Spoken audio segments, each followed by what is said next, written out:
Bertemu lagi dengan saya Sarif Hidayat. Di video kali ini saya akan membuat wayang Batara Narada. Seperti apakah videonya?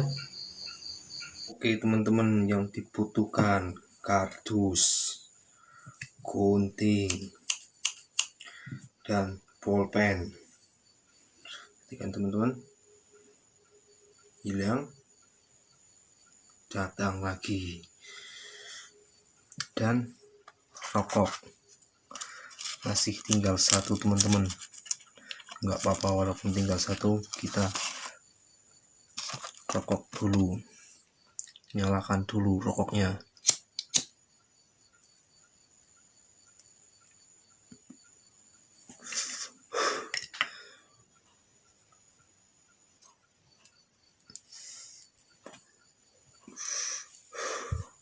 Pertama digambar dulu wayangnya.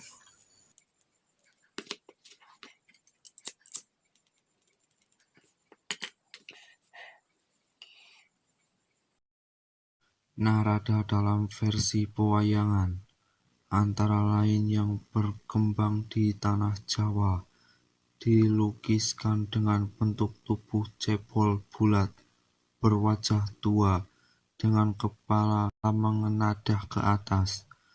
Dalam versi ini, Narada menduduki jabatan penting dalam kayangan, yaitu sebagai penasehat dan tangan kanan Batara Guru, Raja Kayangan versi Jawa. Menurut naskah Brahmayoga, Batara Narada adalah putra Sang Hyang Catur Kaneka. Ayahnya adalah sepupu Sang Hyang Tunggal, ayah dari Batara Guru. Pada mulanya Narada berwujud tampan. Ia bertapa di tengah samudera sambil memegang pusaka pemberian ayahnya, bernama Cupu Lingkamanik. Hawa panas yang dipancarkan Narada sempat membuat kayangan geger. Batara Guru mengirim putra-putranya untuk membangunkan Narada dari tapanya. Akan tetapi, tidak seorang pun dewa yang mampu memenuhi perintah tersebut. Mereka terpaksa kembali dengan tangan hampa. Batara Guru memutuskan untuk berangkat sendiri untuk menghentikan tapa Narada. Narada pun terbangun. Keduanya kemudian terlibat perdebatan seru. Batara Guru yang merasa kalah pandai marah dan mengutuk Narada sehingga berubah wujud menjadi jelek. Sebaliknya, karena Narada telah dikutuk tanpa penyebab yang jelas, Batara Guru pun menderita cacat berlengan 4. Sebenarnya bertangan 4 ini adalah mengejawantahan dari sedulur papat 5, Pancar. Ia pun sadar bahwa Narada memang lebih pandai darinya.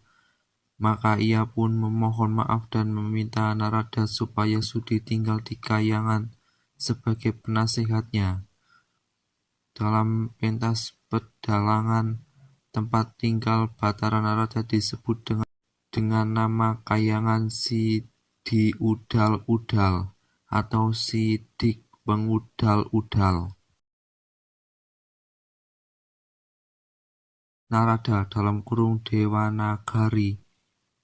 Narada atau Narada Muni adalah seseorang yang bijaksana dalam tradisi Hindu, yang memegang peran penting dalam kisah-kisah Purana, khususnya Bhagavata Purana.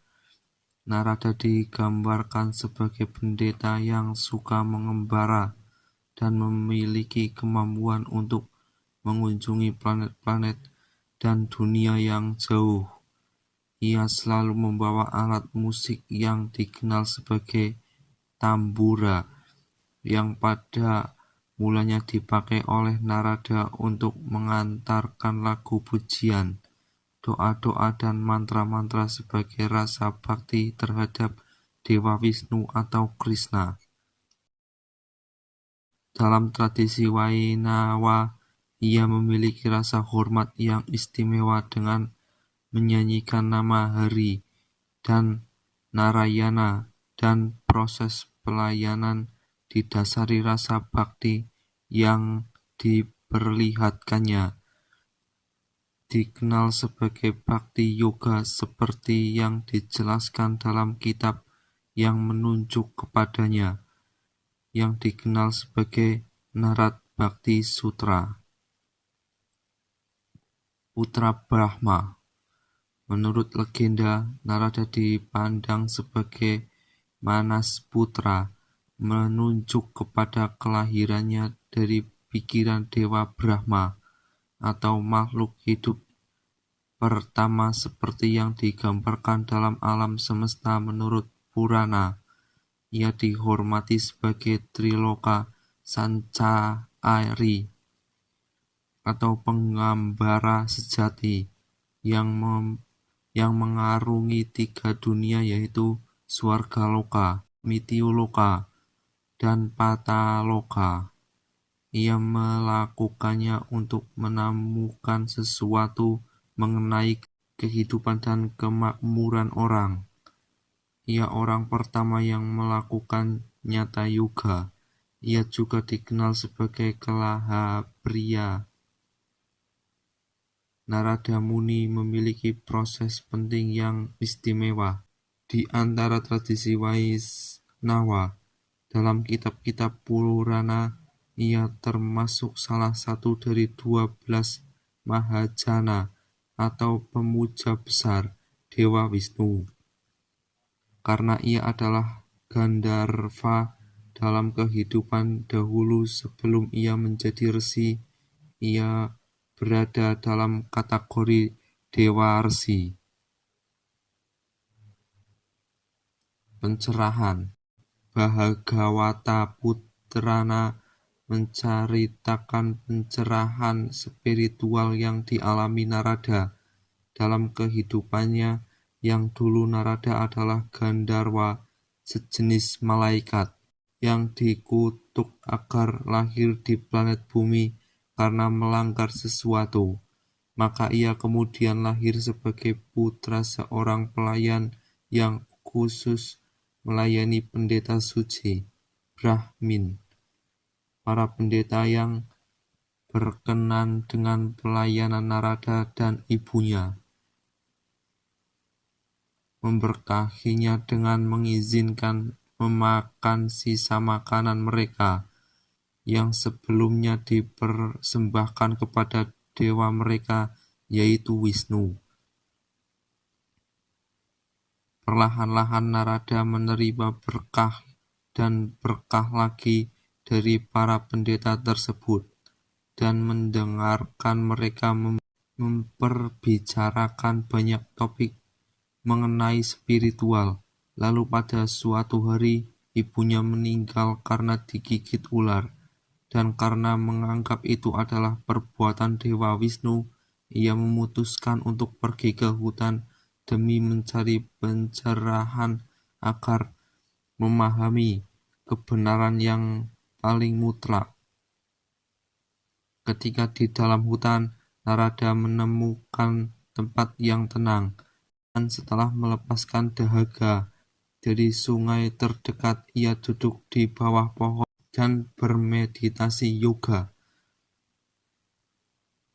berkonsentrasi kepada wujud Paramatma Wisnu di dalam hatinya, seperti yang pernah diajarkan oleh para pendeta yang pernah dilayaninya. Setelah beberapa lama, Narada melihat sebuah penampakan di mana Narayana muncul di depannya, tersenyum dan berkata bahwa meskipun ia memiliki anugerah untuk melihat wujud tersebut pada saat itu, Narada tidak akan dapat melihat wujudnya Wisnu lagi sampai ia mati. Narayana kemudian menjelaskan bahwa kesempatan yang diberikan agar Narada dapat melihat wujudnya disebabkan oleh keindahan dan rasa cintanya, dan akan menjadi sumber inspirasi dan membakar keinginannya yang terlahap untuk bersama sang dewa lagi. Setelah memberitahu Narada dengan cara tersebut, Wisnu kemudian menghilang dari pandangannya. Narada bangun dari meditasinya dengan terharu sekaligus kecewa. Selama sisa hidupnya, Narada memutuskan rasa baktinya bermeditasi dan menyembah Wisnu. Setelah kematiannya, Wisnu menganugerahinya dengan wujud spiritual Narada, yang kemudian dikenal banyak orang dalam beberapa susastra Hindu. Narada dianggap sebagai penjelmaan awatara dewa dan berkuasa untuk melakukan tugas-tugas yang ajaib atas nama Wisnu. Jangan pernah takut dengan resiko ataupun omongan orang. Nah, itu dia videonya. Kalau kalian suka, di subscribe dan di like videonya, oke?